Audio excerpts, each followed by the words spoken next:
बिस्मिल्लाहिर्रहमानिर्रहीम। Welcome to bio with Afreen. आज का हमारा टॉपिक है राइबोसोम। राइबोसोम को प्रोटीन फैक्ट्री भी कहा जाता है। क्या कहा जाता है? Protein factory.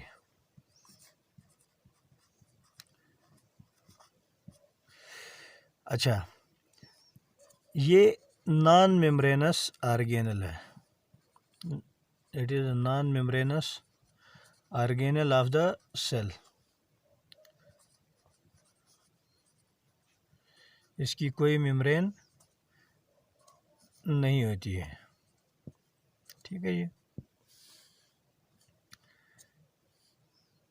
इसके अलावा ये स्मॉलेस्ट ऑर्गेनल है smallest organelle of the cell.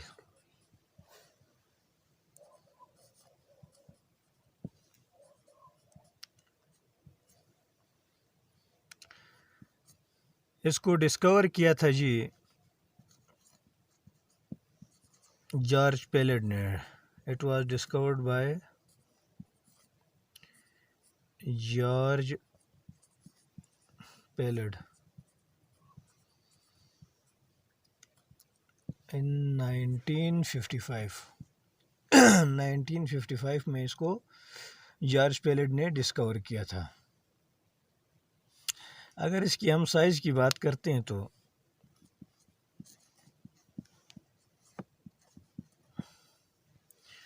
Prokaryotic cell के अंदर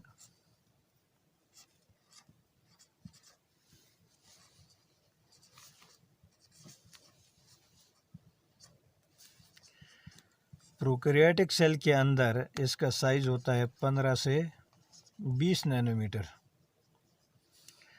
जबकि यूकैरियोटिक सेल में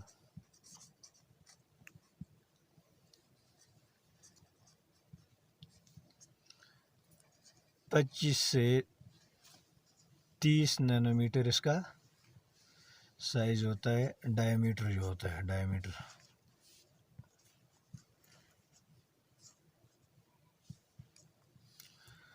साइज़ के बाद हम इसकी ज़रा और फीचर्स उसके देख लेते हैं। इसको कहा जाता है ऑर्गेनल विद इन ऑर्गेनल।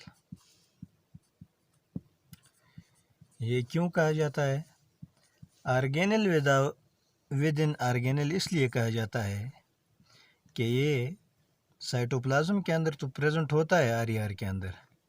इसके अलावा ये माइटोकॉन्ड्रिया और क्लोरोप्लास्ट के अंदर भी प्रेजेंट होता है। किस किस में होता है? क्लोरोप्लास्ट और माइटोकॉन्ड्रिया के अंदर भी प्रेजेंट होता है। इसलिए इसको ऑर्गेनल विद इन ऑर्गेनल कहा जाता है। इसी तरह ये यूकैरियोटिक और प्रोकैरियोटिक सेल दोनों में पाया जाता है। Eukaryotic plus prokaryotic cell.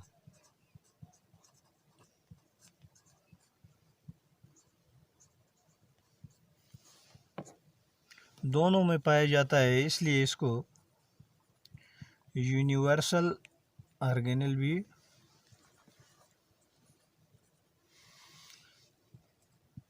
कहा जाता है। इसको डिस्कवर किया था जॉर्ज पेलेड ने, इसलिए इस निस्बत से इसको पेलेड पार्टिकल्स भी कहा जाता है। Palade particles after the name of scientist.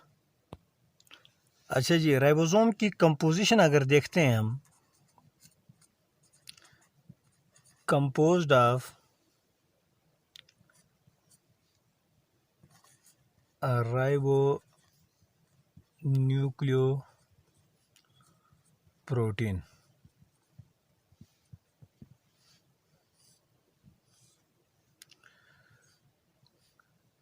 Nucleic acid इसमें राइबोसोमल आरएनए होता है और राइबोसोमल प्रोटीन होते हैं। ठीक है जी, इसके दो पार्ट्स होते हैं, राइबोसोमल आरएनए और प्रोटीन। अगर यूकेरियोटिक सेल की हम बात करते हैं, यूकेरियोटिक सेल में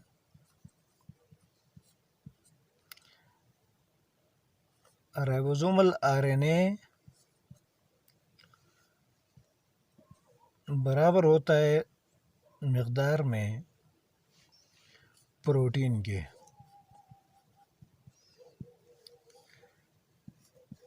अगर प्रोकैरियोटिक सेल की बात करें, प्रोकैरियोटिक सेल की हम अगर बात करते हैं तो प्रोकैरियोटिक सेल के अंदर राइबोसोमल आरएनए जो है, राइबोसोमल आरएनए ये होता है 65% और प्रोटीन जो होता है ये तकरीबन 35% जो है प्रोटीन का हिस्सा होता है। अच्छा, इसके दो सब यूनिट्स होते हैं। राइबोसोम के कितने सब यूनिट होते हैं? दो सब यूनिट होते हैं, 2 सब यूनिट्स।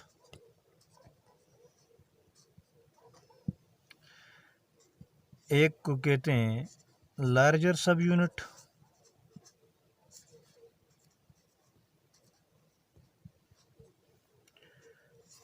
और दूसरे को स्मॉलर सब यूनिट।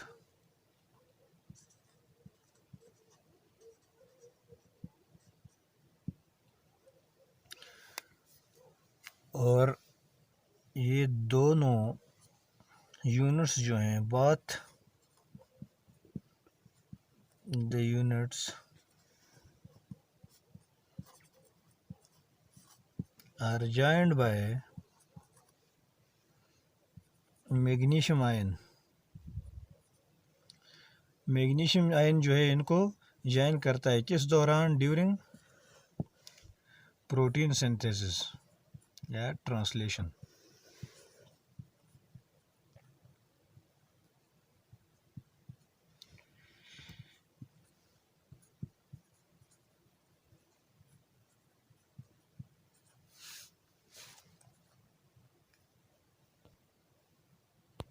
अच्छा, ज़रा अरेंजमेंट देख लेते हैं कि mRNA के ऊपर ये किस तरह से अरेंज होते हैं। इस तरह से ये स्मॉलर यूनिट है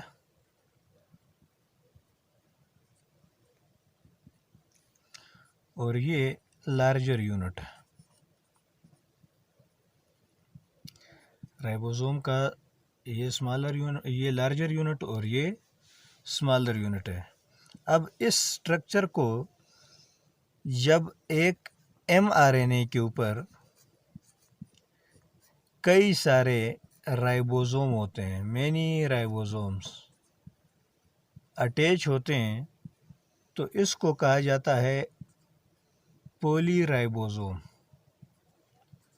पॉलीराइबोसोम या पॉलीसोम इस स्ट्रक्चर को कहा जाता है।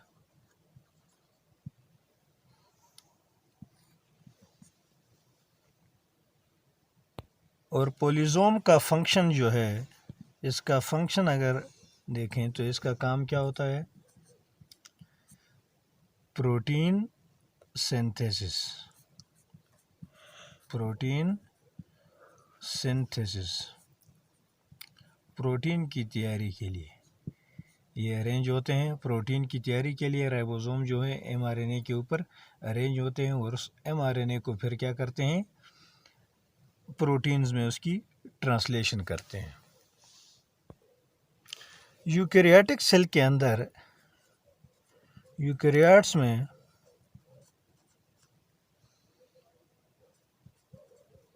यूकेरियोटिक सेल के अंदर हम देखते हैं तो ये हमें RER, रफ एंडोप्लाज्मिक रेटिकुलम, उसके अलावा माइटोकॉन्ड्रिया,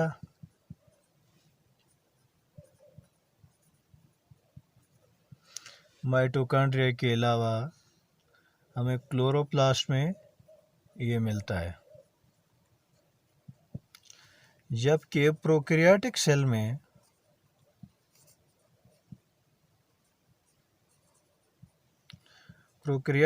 में ये कहाँ पाया जाता है? एसोसिएटेड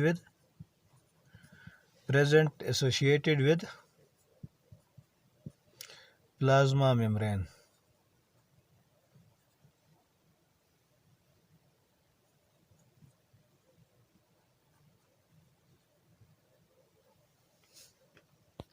अच्छा जी, अब ज़रा टाइप्स देख लेते हैं कि टाइप्स जो हैं हमारे पास कितनी हैं और कौन कौन सी हैं।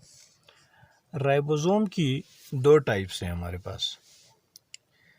एक है 70S और एक 80S। अब ये S से क्या मुराद है? S का मतलब है स्वेडबर्ग यूनिट।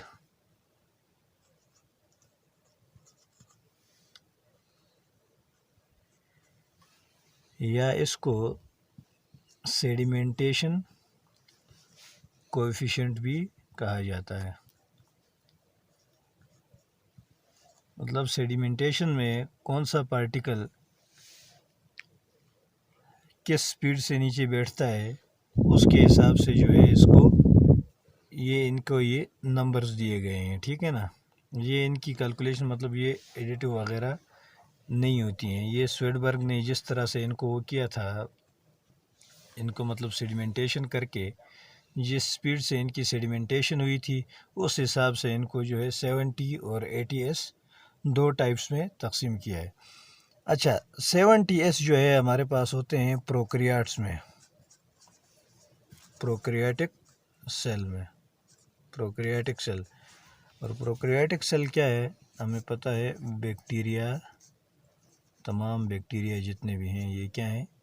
प्रोकैरियोट हैं। और इसमें जो हैं तमाम यूकैरियोट्स अदर देन बैक्टीरिया।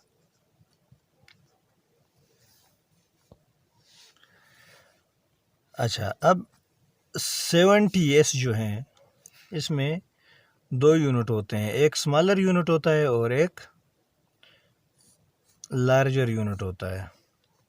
एक यूनिट होता है स्मॉलर यूनिट जो है इसमें 30S का होता है और लार्जर यूनिट जो है वो 50S का होता है। इसी तरह 80S में स्मॉलर यूनिट 40S का होता है और लार्जर यूनिट जो है वो 60S का होता है, ठीक है। और इनको जमा नहीं करना है, ये नॉट एडिटिव नहीं है, मतलब इनको जमा नहीं करना है, ठीक है ना। ऐसा ना हो 40 और 60 मतलब ये 100 बनते हैं, तो इस हिसाब से नहीं है। ये स्वेडबर्ग को पता है, बस जिस हिसाब से उसने इनकी सेडिमेंटेशन की थी उस तरह से इनको नाम दिए गए हैं। और ये जो सेडिमेंटेशन कोएफिशिएंट है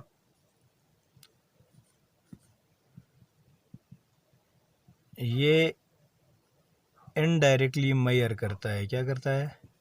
indirectly measures density and size. इसकी डेंसिटी और साइज को मेजर करता है, ये इसका एक पैमाना है, ठीक है जी। अब ज़रा स्ट्रक्चर देखते हैं। अच्छा जी, अब ज़रा स्ट्रक्चर देखते हैं। ये है हमारे पास 70S राइबोसोम। इसमें जो ऊपर वाला यूनिट है, छोटा यूनिट, ये 30S का है और जो लार्जर यूनिट है ये 50S का है। इसी तरह ये यूकैरियोटिक राइबोसोम है। इसमें जो ऊपर वाला यूनिट है छोटा, ये 40S का है और जो लार्जर यूनिट है वो 60S का होता है। इस तरह अगर देखा जाए तो इसके अंदर राइबोसोमल आरएनए कुछ इस तरह होता है। क्या होता है? Ribosomal RNA. और कौन से इसका होता है? 16S ribosomal RNA. A small subunit में प्रेजेंट होता है और इस तरह से 23S ribosomal RNA larger unit के अंदर, इसके अलावा लार्जर यूनिट के अंदर 5S राइबोसोमल आरएनए प्रेजेंट होता है। इसी तरह अगर हम बात करें यूकैरियोटिक सेल की, तो उसमें स्मॉलर यूनिट के अंदर 18S राइबोसोमल आरएनए प्रेजेंट होता है। इसके अलावा लार्जर यूनिट में सबसे पहले 28S राइबोसोमल आरएनए प्रेजेंट होता है। उसके बाद 5.8S राइबोसोमल आरएनए प्रेजेंट होता है। इसके अलावा 5S राइबोसोमल आरएनए प्रेजेंट होता है। 5S राइबोसोमल आरएनए प्रेजेंट होता है। ठीक है जी। तो ये 5S जो है ये दोनों में क्या होता है, कॉमन होता है, दोनों में प्रेजेंट होता है। यूकैरियोटिक और प्रोकैरियोटिक सेल में एक ही साइज का जो आरएनए है वो प्रेजेंट होता है दोनों सेल में। ठीक है जी। अच्छा जी, हमने बात की कि इसका काम क्या है राइबोसोम का, प्रोटीन सिंथेसिस।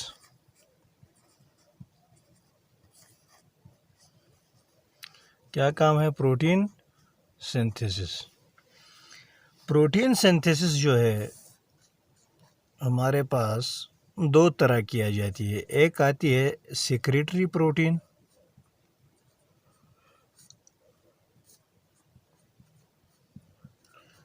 और दूसरी होती है नॉन सेक्रेटरी प्रोटीन।